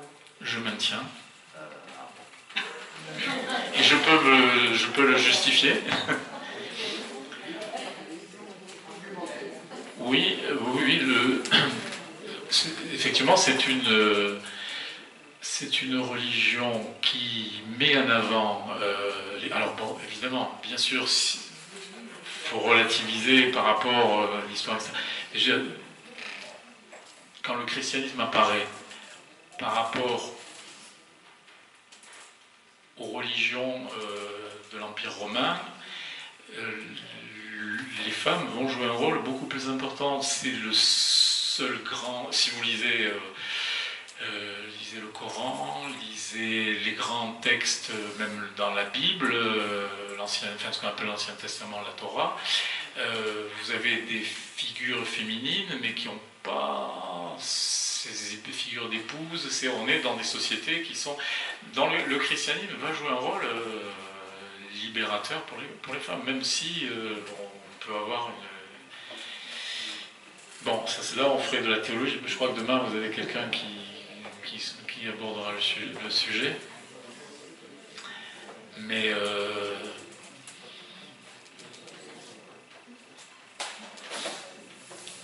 il faut toujours remettre les choses dans leur contexte, oui. Oui. C'est que la femme a pris une dimension idéale.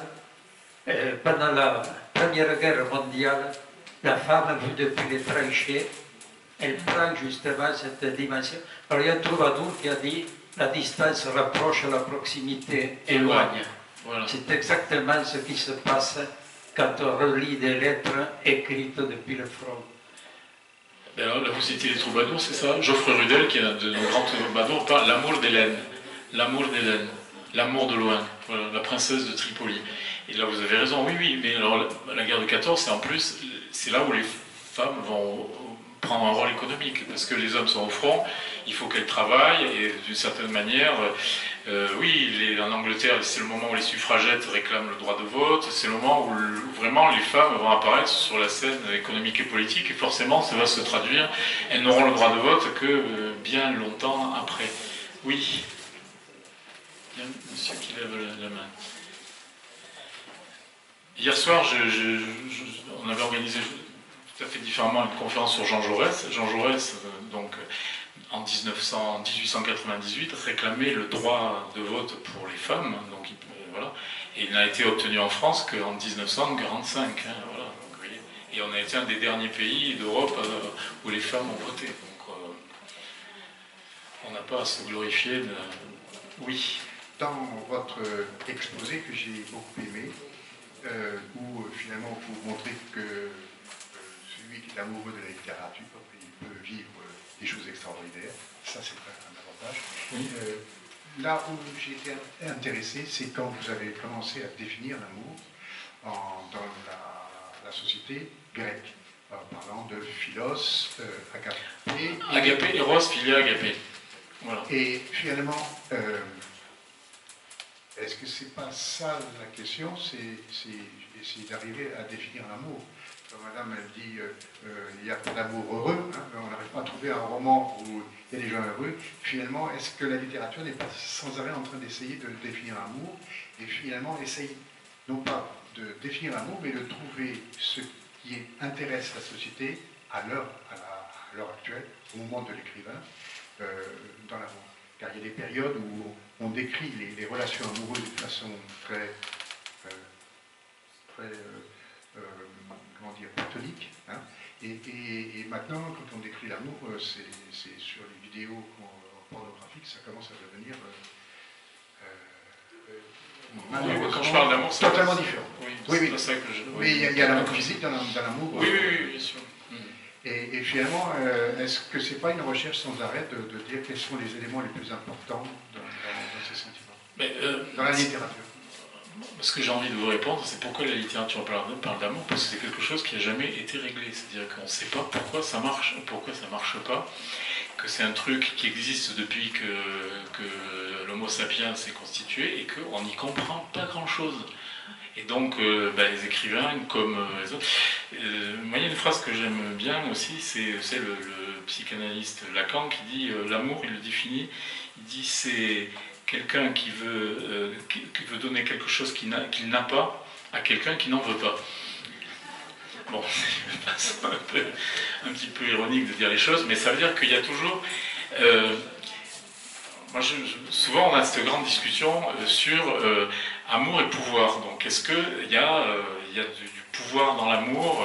Il y a un pouvoir de l'amour, mais est-ce que dans un couple, par exemple, prenez un couple qui soit deux hommes, deux femmes, peu importe, on est dans un rapport d'égalité? Où se joue le pouvoir? Etc. Et voilà, donc ça, c'est des choses qui sont, j'allais dire, des questions permanentes, hormis la dimension sociale qui fait que dans certaines sociétés, il y a des dominants et des dominés. Je veux dire, simplement, c'est jamais une relation, si vous voulez, qui est d'une transparence où chacun serait... il y a toujours cette espèce de flou, et pourquoi on aime, et pourquoi il y a plein de questions qui font, et pourquoi on n'aime plus, et pourquoi on aime à nouveau, et pourquoi telle personne, et pourquoi pas telle autre. Voilà, bon. Et ça, c'est des choses qui sont, j'allais dire, que les poètes du XIIe siècle se posent, mais qu'on se pose aujourd'hui, et qui, à mon sens, on se posera... Et c'est rassurant, d'une certaine manière, et je crois que personne... on est là pour poser des questions, pour s'interroger, pour essayer de comprendre, mais on n'aura jamais, je pense, que les réponses définitives. Si vous me dites ce que c'est que l'amour, je suis ravi, je prends, et voilà, et je Moi, j'en sais rien, au fond, quoi, je ne sais pas. Après, il y a eu, voilà, toute l'histoire de la littérature, c'est, au fond, de reposer en permanence cette question alors, c'est pas que du masculin et du féminin, aujourd'hui, c'est vrai que c'est... Qu'est-ce que c'est que le sentiment? Qu'est-ce que c'est... Alors après, vous avez des réponses aussi. Ça, je ne l'ai pas fait, mais parfois, quand j'ai un... Je ne sais pas s'il y a des médecins dans l'assistance. Vous pouvez aussi dire l'amour, c'est une endorphine, c'est de la sérotonine. Il y a quelque chose qui s'appelle l'ocytocine, donc qui a été identifié il n'y a pas très très longtemps. Et vous avez un bouquin qui a eu un rôle, qui a joué, qui s'appelle Biologie des passions, de Jean-Didier Vincent, qui est sorti il y a une vingtaine d'années. Et lui, il vous explique, il vous démontre que l'amour, c'est de la chimie. C'est de la chimie. Et alors vous avez tous les trucs, vous savez, les odeurs. Quand vous dites de quelqu'un, lui, je ne peux pas le sentir. Ben, c'est pas faux. C'est-à-dire qu'il y a aussi, l'odeur, et puis après, vous avez plein de facteurs qui sont... Et c'est intéressant, Vincent, moi je l'ai vu plusieurs fois. Lui, il a une vision, j'allais dire, pas un peu mécaniste, mais voilà. Après, c'est un homme extrêmement cultivé, on peut avoir des échanges passionnants sur la littérature, mais sur le fond, il dit, au fond, l'amour, c'est Céline, vous savez, Céline. Il a une phrase terrifiante, il dit l'amour c'est l'infini mais à la portée des caniches, quoi. Donc vous savez, au fond, c'est rabattu. Bon, et à côté de ça, vous voyez que c'est plein derrière le côté, j'allais dire, provocateur de Céline, il y a aussi quelqu'un qui est écorché vif et qui est un amoureux jamais, qui est toujours en recherche, etc. Voilà. Mais oui, il y a ce côté-là, le côté, c'est l'amygdale, vous pouvez faire toute une... Bon, quand vous avez dit ça. Ah mais Cyrano, c'est un héros, vous avez typiquement le héros romantique, Cyrano. Cyrano, il est comme le bossu de Notre-Dame. Il est comme le bossu, à la différence que le bossu de Notre-Dame, il est bègue, il peut avoir, et que Cyrano, c'est un poète. Voilà, et ça c'est intéressant parce que et forcément, là on a le personnage qui est sublime, c'est vrai, sublime mais tragique. C'est tragique parce que il y en a un, il est beau, il est bête, et l'autre, il est magnifique et il est moche. Et comment on peut arriver, voilà. Et on est dans la division, dans la tragédie. Donc bien sûr, Cyrano, c'est magnifique. Voilà, moi aussi, c'est je t'aime, moi non plus. Ça peut, oui. C'est X à Y qui aime, voilà. C'est souvent, voilà, c'est dans A aime B, B aime C, mais C n'aime pas, enfin, et vous avez... Oui. Vous avez su nous faire traverser à travers les civilisations, à travers les périodes, tous les états d'amour qui ont pu exister dans la littérature. Et je reviens un peu sur cette terrible question, indiquez-moi un roman d'amour actuel. Et combien nous allions tous sécher. Et cela m'a interpellée et je me suis demandé si en fait, après avoir connu tous ces états d'amour, non pas en les ayant vécus bien sûr, mais en les ayant lus, est-ce que à ce moment-là, nous ne serions pas peut-être plus tournés vers notre intérieur, vers l'amour de soi, individuel, ce qui expliquerait peut-être aussi cette société individualiste dans laquelle nous vivons, et qui serait une période pour peut-être à nouveau, plus tard, quand nous serons prêts, se tourner vers l'autre, vers un altruisme qui pourrait être à ce moment-là totalement ouvert et partagé. Évidemment, j'écarte la notion érotique dans cette dimension-là. Voilà. J'ai toujours pas répondu à vrai dire, je lis beaucoup de romans contemporains, mais peu me reste il reste pas beaucoup de choses. Et si vous voulez, vous me renvoyez là quelque chose qui est intéressant, parce que un grand livre ou un grand film, c'est un truc qui travaille en vous. Et c'est vrai que moi, ça fait un moment que je lis plus, parce que là, je lis des livres d'histoire, là, pour le moment, parce que je suis sur un autre sujet. Mais j'ai pas quelque chose qui, vous voyez, dans les 2 ou 3 dernières années, j'ai lu plein de choses qui sont sorties, là, mais j'ai l'impression que ça a glissé. On consomme, on lit des choses qui glissent, mais qui ne laissent pas de traces. Voilà. Et c'est vrai que là, je suis dans une période où je reviens vers des textes, des grands textes, parce que. Mais si quelqu'un a une proposition, je suis preneur, oui. Est-ce que ce n'est pas parce que notre époque est beaucoup plus tournée, de plus en plus tournée vers le visuel, et donc des grands films, excusez-moi, West Side Story, c'est une très très belle histoire d'amour. Cette story, c'est Roméo et Juliette. Oui, oui, tout à fait. Mais je pense que celui qui n'a pas lu Roméo et Juliette, il a son histoire d'amour, c'est plus sous forme de film, mais c'est plus sous forme de livre, mais sous forme de film. Et je pense que de plus en plus, le mode visuel va nous marquer beaucoup plus que le mode écriture. Moins on lira, plus ce sera comme ça. Oui, oui. Peut-être aussi, vous avez raison, tout à fait là-dessus, on est dans la civilisation de l'image, ça c'est sûr et certain. Il y a autre chose aussi, peut-être pour répondre à la question, c'est que ce qui a disparu aujourd'hui dans le panorama littéraire, c'est la poésie qui est devenue invisible. Là, on connaît Apollinaire, on connaît etc. Qui est capable de citer un poète vous disiez, mais un poète vivant, quoi. La poésie, aujourd'hui, c'est... Et la poésie, elle a un rapport, je pense, quand même, peut-être plus fort encore avec l'amour que ne l'a... Parce que le roman, vous avez des romans historiques, même s'il y a des histoires...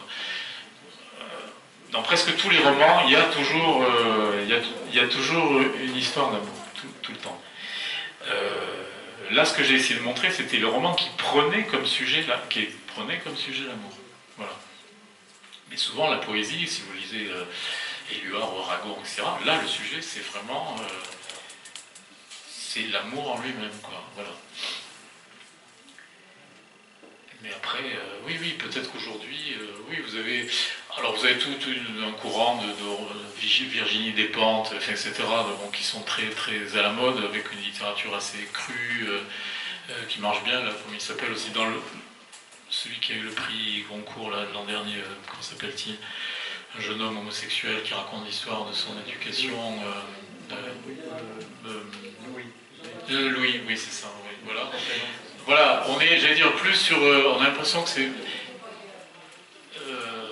oui, voilà, il y a une dimension de voyeurisme, de scandale, etc. Souvent au détriment de la qualité. Madame? Oui. Oui, on est dans ce qui est le roman, ce qu'on appelle la confession intime, quoi, des gens qui ont besoin de... Alors, j'ai juste une petite suggestion à vous faire.